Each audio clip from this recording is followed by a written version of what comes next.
Şimdi biz özel savaşın tartışmasını yaparken elbette tarihsel rolünü, tanımını, kavramını ve kuramsal olarak ne yapmaya çalıştığını ortaya bırakmamız gerekiyor. Bu minvalde bir yaklaşımın olması aslında geçmiş tarihi bilip güncele uyarlayıp ona göre bir yol haritası belirleme noktasında bir program eksenli gitmesi gerekiyor. Çünkü özel savaş dediğimiz bir programlı, planlı, aynı zamanda kural ve kaide tanımayan, sınır tanımayan, şiddetli bir şekilde kendine hasım olarak gördüğü bir toplumu, bir bireyi, bir yaşamı, bir doğayı katletmeye dönük. Yani kastederek girişimsel bir şekilde yok etmeye dönük bir hamle yöntemi olarak ele alınır. Şimdi özel savaşın tarihçesi noktasına baktığımızda savaşın özelleştirilmiş hali, yani tankın, topun fiziki bir yok etmenin ötesinde bunu toplumun fizibilitesini, sosyolojisini okuyarak ona göre stratejik hamleler belirlenmesi, yani bir politika eksenli yürütülmesidir.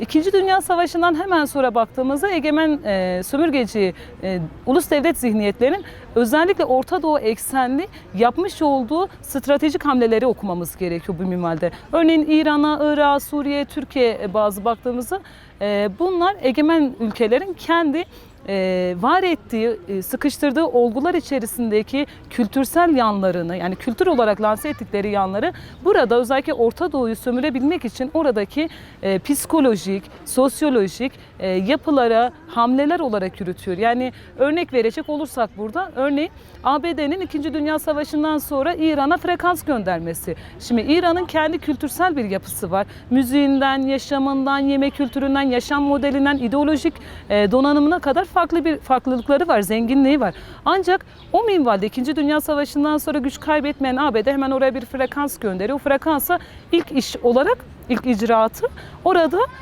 kendi müziğini, yani Batı müziğini gönderip oradaki gençler üzerinden bir algı yaratmaya çalışma. Yemek kültürünü değiştirme, bu fast foodlar dediğimiz yemek kültürünü değiştirme, müzik kültürünü değiştirme, kendi kültürüne uzak tutma, oradaki giyim kuşamı batılaştırma, özendirme politikası, bu bir akabinde bir frekansla başlayıp yozlaştırmayı beraberinde getirdiğini somut bir şekilde gördük. Görmeye de devam ediyoruz. Neden Orta Doğu'da bunu yapmaya çalıştı?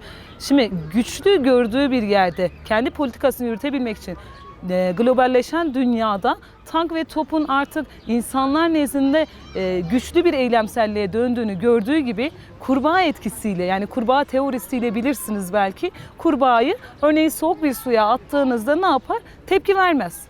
Ama soğuk suyun altını ısıtmaya başladığınızda, sıcak suyun ısınmasını yavaş yavaş vermeye başladığınızda kurbağa sıcak su kaynamaya başladığı derecede yok olup ölür. Özel savaşta tam da bu etkisini yaratmaya çalışıyor. Yavaş yavaş, kısmi olarak ilerliyor, hamlesini stratejik yapıyor, bölgesel, yöresel ya da yaşamdaki o farklılıkları gözeterek yöneliyor. Ve burada asla sınır tanımayan, kural tanımayan, hedefi sadece karşısında hasım olarak belirlediği karakterleri, kişileri, işte toplumu, ulusu yok etmeye dönük. Fiziki bir yok etme yoksa dahi kendine benzeştirme halidir. Ve bunu bir bütün olarak sömürmek istediği ülkeler üzerine egemenlerin yapmak istediği bir politikadır. Yani bir savaş yöntemidir. Savaşın özelleşmiş halidir aslında. Şimdi bunu Kürdistan'da nasıl işliyoruz? Kürt halklar önderi daha doğrusu değerlendirmesini yaparken özel savaşa dair şunu söylüyor.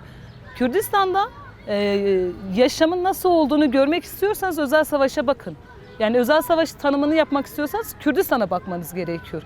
Baktığınız an itibariyle özel savaşın yol, yöntem, kendine göre belirlemiş olduğu harita ve stratejilerin nasıl yön verdiğini göreceksiniz. En nihayetinde Ankara merkezli diye tanımladığımız Türkiye Cumhuriyeti'nde ama Kürdistan'da yürütülecek olan politikaların Kürdistan merkezi yürütüldüğünü görebilen bir yerdeyiz. Bunu neden söylüyoruz? Burada Kürdistan'da fizibilite yapıp orada politikayı geliştirecek, strateji geliştirecek yerleşkeler burada inşa edilir. Buradan Ankara'ya yönlendirme yapılır. Bu yeni başlayan bir şey değil mi? Yani 100 yıllar Yok öncesinde bu asla yeni başlayan bir şey değil. Bunu bu süreçte çok açık gün yüzüne çıktığı için rahatlıkla artık toplumun çözümlemesi olarak da ortaya koyabilmemiz lazım. Yani son sizinle belirttiğiniz barış ve demokrasi süreci, yani müzakere süreciyle beraber açığa çıktığını ya da somut tartışmaların olduğunu görebilen bir yerdeyiz. Ancak bu yeni güncel bir şey değil. Bu yıllardır devam eden. Örneğin ben İkinci Dünya Savaşı'ndan bahsettim. Onun sonrasından beri, yani yüzyıllardır devam eden ve güncellenerek devam ediyor. Yani bu bir yerde durayım, şurası oldu ben devam edeyim başka bir yöneleyim diye bir kayda yok. Orada süreç nasıl değişti? İnsanların sosyolojisi nasıl değişti, doğa nasıl değişti, ona göre değişkenliğe göre de hamlesini yapıp güncelleyerek geliyor. Sürekli böyle bir güncelleme hissiyatıyla o boşlukları doldurarak kendini devasa bir canavara dönüştür yönetmeye devam ediyor. Şimdi Kürdistan merkezli bir özel savaş yönetimin olduğunu bariz görebilen bir yerdeyiz. Çünkü Kürdistan'ın aslında politikası, stratejisi, bugün Kürdistan Özgürlük Hareketi'nin 50 yıldır başlatmış olduğu işte demokratik, ekolojik, kadın özgürlükçü paradigma ile beraber aslında ulusların, renkliliklerin, dinlerin, inançların, kültürlerin, her şeyin çok zengin, çok eşit, demokratik bir düzeyde yaşam modelinin olması gerektiğini ortaya bıraktı. Bu ortaya bıraktığı modele de bir saldırma politikası geliştirildi. Bu saldırma politikasını daha önce tarihte gördük. İşte Zilan, Koçgiri, Dersim, Agiri bunları yok ederek yapmaya çalıştı ama bunların sonuç alamayacağını gördü.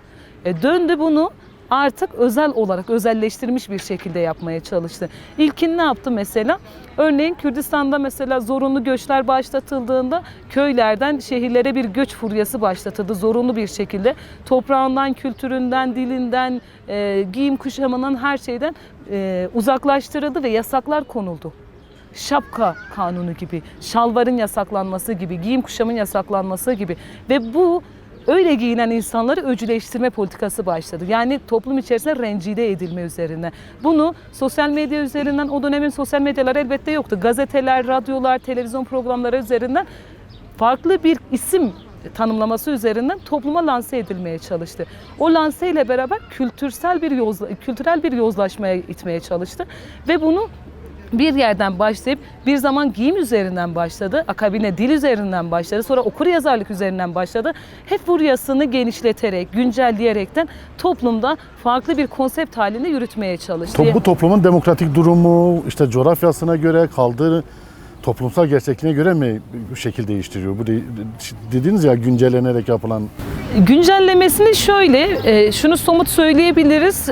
Nasıl yer edinebilirim üzerinden tutturmaya çalışıyor. Çünkü konjektürü tanımlayabilen bir yerdedir. Yani hamlesini ve stratejisini yaparken o konjektürde ihtiyaç nedir?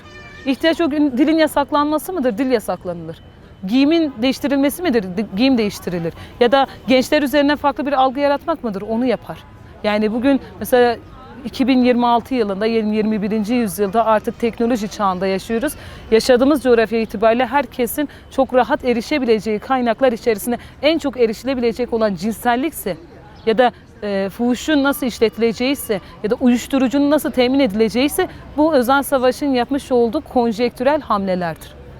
Dönemine göre hamlelerini toplumun fizibilitesine, sosyolojisine uygun yorumlayarak hamle geliştirmesidir açıkçası. O yüzden burada bizlerin tanımlaması özel savaşa dair savaşın kurumsal olarak özelleştirilmesi, sınır tanımayıp kendine hasım olarak gördüğü bir toplum üzerine topyekün veya bireysel bir yok etmektir. Ve elbette tekrar ifade edeyim, bu fiziki bir yok etmekten bahsetmiyoruz.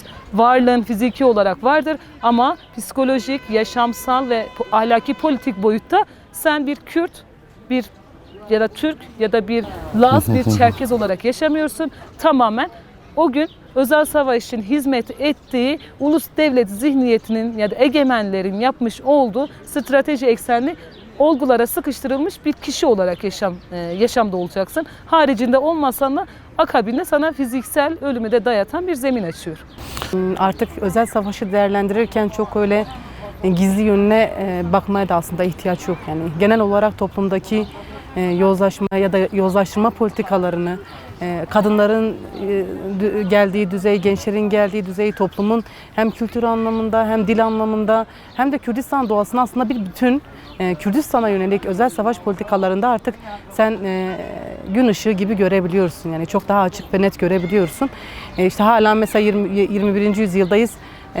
İşte demokratik siyaseti tartıştığımız, barış ve müzakere sürecini tartıştığımız bir süreçte bile son yaptığımız Nevrozlar'da bile yeşil kırmızı sarıyı çıkarmak ya da yeşil sarı kırmızıyı kullanmak bile yasaklandı. İşte gözaltılar oldu, gençlerle müdahaleler oldu Ve müdahalelerin zemininde ellerinde silah olduğu için ya da işte kendilerince işte onu bir tehlike olduklarını gerekçe gösteriyorlar ya, aslında bunun altyapısında o yoktu. Yani giydiği yöresel kıyafetiydi, eline aldığı kesk husorzer mendiliydi, işte taktığı bir tane tokasıydı ya da taktığı bir tane küpesiydi. Yani o açıdan hani özel savaşı değerlendirirken artık gerçekten işin daha göz önündeki boyutları da değerlendirmek gerekiyor. Yani işin evet gizli boyutları var.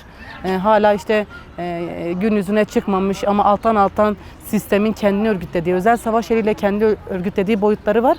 Ama işte baktığımızda toplumdaki artık kültürünü sahiplenmesi, dilini sahiplenmesi, yani Kürt halkı ve Kürt kadınları 10 yıllardır neredeyse dil mücadelesi veriyor. Ve Kürt halkı dilinden hiçbir dönem vazgeçmedi. En ağır baskı politikalarında da, fiziki müdahalelerde de ve işin psikolojik boyutunda da, özel savaş boyutunda da dilinden vazgeçmedi. Hala o ısrarında devam ediyor. Ama ne yazık ki işte yürütülen özel savaş politikaları nedeniyle artık mesela toplumda baktığımızda gençler de çocuklar da Türkçe konuşmaya başladılar. Bunu nasıl yaptı? İşte belki tarihsel kökenini de incelemek gerekiyor. YİBO'larla yaptılar, yatılı okullarla yaptılar. İşte mesela beyaz yaka gündemimiz var mesela kadınlar olarak. Gerçekten uzun bir süre Kürdistan'a gönderilen beyaz yakalar, işte bunun içerisinde öğretmeni de dahildi, bunun içerisinde doktoru da dahildi, bunun içerisinde hemşiresi de dahildi. Tamamen özel savaşın sürdürücüsü yani bütün olarak geldiler. Yani mesela hangimiz çocukken Türkçe konuşmadığımız için dayak yemedik? Hatta en ağır şekilde şiddet görmedik öğretmenlerimizden. Ve o politikaların sonucunda bugün evet yine bir dil mücadelesi var ama ne yazık ki dil konusunda Kürt halkı olarak ya da Özgürlük Hareketi ya da Kürt Kadın Hareketi olarak öz eleştirisel pozisyonda gördüğümüz bir şeydir kendimizi. Ne yazık ki dilde bir esneklik var. Ya da işte yöresel kıyafetlerin moda adı altında değiştirilmesi. Artık mesela kadınlar üzerinden en azından ele alayım.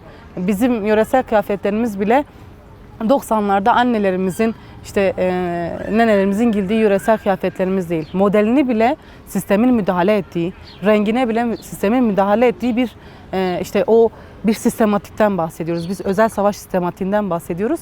Yani özel savaşın toplum üzerindeki etkilerini, yozlaştırmanın geldiği boyutu değerlendirirken gerçekten çok yönlü ele almak gerekiyor. Yani işte uyuşturucunun mesela yaşı bence çok çarpıcıdır ve en önemli örneklerden bir tanesidir.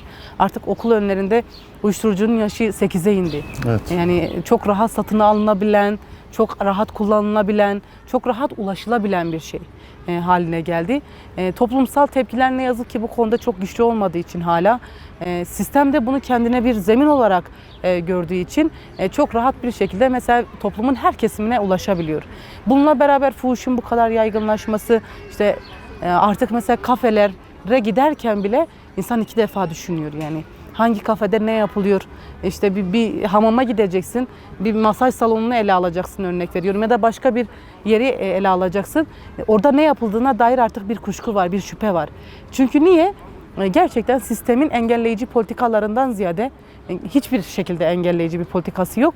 Politikası zaten yokken bir de bunun yaygınlaşması için bir zemin haline gelme meselesini biz kadın hareketi olarak uzun zamandır tartışıyoruz. Buna dönük çok ciddi kampanyalar yürüttük.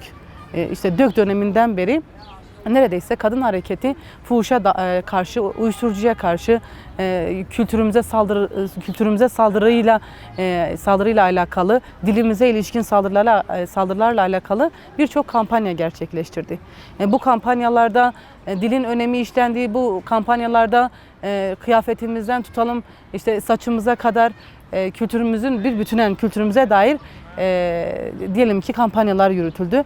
Bu kampanyaların sonucu da dönem dönem ağır oldu.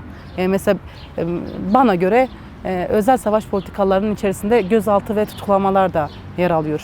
Yani biliyorsunuz Kürt Kadın Hareketi ve Gençlik Hareketi'ne uzun yıllardır neredeyse devlet hiç usanmadan, hiç bıkmadan sistem gözaltı tutuklama operasyonlarıyla yıldırmaya çalışıyor. Ne yazık ki şu anda da hala o politikalar devam ediyor. Belki hani sonrasında bunun daha geniş zeminde tartışırız programın ilerleyen saatlerinde ama yani geldiği boyutu kısaca bu şekilde açabiliriz. Yani gerçekten kılık kıyafetimizden tutalım dilimize, yaşadığımız kentin dönüştüğü hale, doğamızın girdiği, dönüştüğü hale kadar özel savaşın boyutlarını değerlendirebiliriz. Yani mesela bizim gerçekten en temel ayaklardan bir tanesi de ekolojidir. Gerçekten Kürdistan'a dönük yapılan ekoloji kırımının haddi hesabı yok. Yani neredeyse Kürdistan'ı ağaçsızlandırma, işte hiçbir doğasında, hiçbir yerinde işte köylülerin bile rahat yaşamayacağı bir zemin yaratıldı zaman içerisinde. Belki hani özel savaşta bunu da ele almak gerekiyor, bunu da değerlendirmek gerekiyor. Buna dair de çok ciddi bir mücadele yürütmek gerekiyor. Yani Kürt halkı 100 yıllardır doğasıyla var oldu. Zaten Kürt'ün ele alış biçimi bile doğayla ele alınıyor. Kürt kadınları doğayla ele alınıyor, gençler doğayla ele alınıyor. İşte bir ara bir arkadaş değerlendirmişti, çok hoşuma gitmişti. Demişti ki Kürt halkı ve Kürt kadınları neyi seviyorsa sistem ona yöneliyor. Aslında bir bütünen sevgiye yöneliyor. Çocuğunu seviyorsa çocuğuna yöneliyor. Ağacını seviyorsa ağacına yöneliyor. Dilini seviyorsa diline yöneliyor. Giyimini seviyorsa giyimine yöneliyor. Özel savaş aslında bir sevgi soykırımı yapıyor. Sevgiyi katletmeye çalışıyor. Kadınlar, toplum neyi seviyorsa ona yöneliyor. Biraz hani böyle değerlendirebiliriz. Kadın ve gençler niye odakta? Yani kadın ve gençler üzerinden mi daha derinleştirilerek götürülüyor, yoksa bütün yaşam bildiğimiz Kürdistan'a her alanında bu daha çok etkisi? Biz niye kadın ve gençleri daha çok dile getirip daha çok bu kampanyalarımız, her şeyimizi kadın eksenli ve genç eksenli yürütüyoruz? Ya özel savaş aslında yaşamın her alanında var. Her alanda uygulanıyor. Televizyon programlarından tutalım, işte ev içindeki mutfağa kadar, giyinme dolabına kadar her şeyde aslında bir özel savaşın bir dokunuşu var. Neden bu kadar kadınlar ve gençler gündemde diye soracak olursak, yani bir tanesi tarihsel hafıza, bir tanesi toplumun geleceği. Yani sistem kendini örgütlerken neyi hedef alacak? Evet, bir bütünen toplumu hedef alıyor ama Hafızayı hedef alacak. Hafızayı hedef alacak. Hafıza kimdir? Kürt kadınlarıdır. Kadınlardır hafıza. Geleceği de hedef alacak. Gelecek de gençliktir.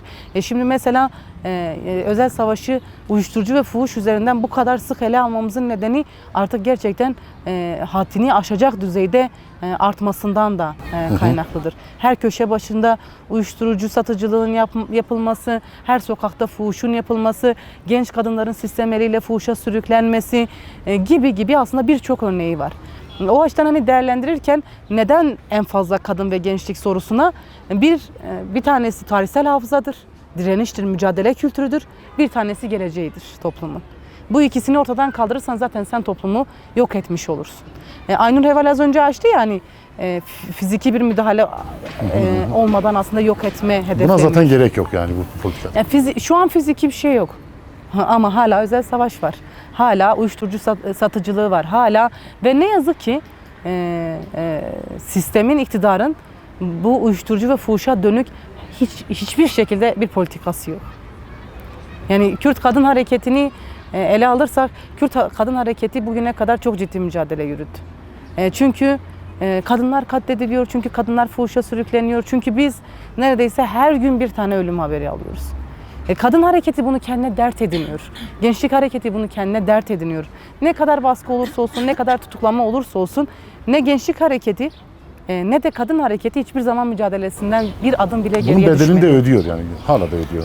Ödüyoruz ama şunu da söyleyeyim, yani bedel öderken de kadın hareketi en azından olarak söyleyeyim.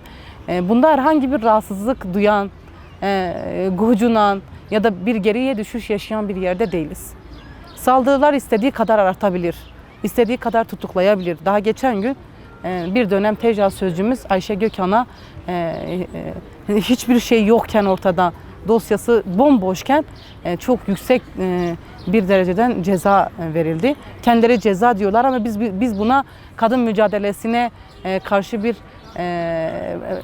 çöktürme operasyonu diyoruz aslında. Yani ne olursa olsun bedeli Kürt kadın hareketi mücadelesine olduğu yerden devam edecek. Hatta yükselterek devam edecek. Son dönemde mesela bir kampanya daha yaptık.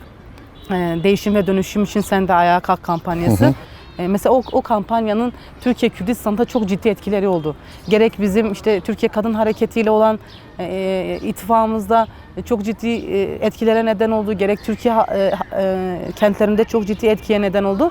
Ve Kürt Kadın Hareketi bu noktada direnişini, mücadelesini yükselterek vermeye devam edecek.